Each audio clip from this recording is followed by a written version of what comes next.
السلام علیکم ورحمۃ اللہ وبرکاتہ۔ صحیح حدیثوں میں آتا ہے کہ 5 اوقات میں آسمان کے سارے دروازے کھل جاتے ہیں۔ وہ 5 اوقات انشاءاللہ مستقل طور پر میں بیان کروں گا۔ ایک جملہ پڑھا رہا ہوں، وہ پڑھ لیجئے، اس کے پڑھتے ہی آسمان کے سارے دروازے کھل جاتے ہیں۔ پڑھیے میرے ساتھ۔ اللہ اکبر کبیرا والحمد للہ کثیرا وسبحان اللہ بکرۃ واصیلا۔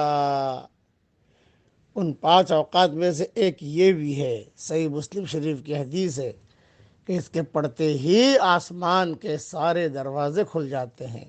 اور بعض کتابوں میں یہ بھی لکھا ہے کہ حضرت حلیمہ فرمایا کرتی تھی کہ حضور صلی اللہ علیہ وسلم نے جب بچپن میں بولنا شروع کیا تو سب سے پہلے آپ کی زبان پر یہی جملے جاری ہوئے تھے۔ پڑھ لیجئے، پڑھوا لیجئے، آگے بھیج دیجئے۔ اور جو دعا مانگنی ہو، دیکھو میں نے یہ پڑھا، آسمان کے دروازے کھل گئے، اب جو دعا مانگنی ہو مانگ لو۔ باقی 4 کون سے اوقات ہیں جس میں تفصیل ہے، میں مستقل انشاءاللہ بیان کروں گا۔ اللہ تعالی ہم سب کو عمل کرنے کی توفیق عطا فرمائے، آمین۔ وآخر دعوانا الحمدللہ رب العالمین۔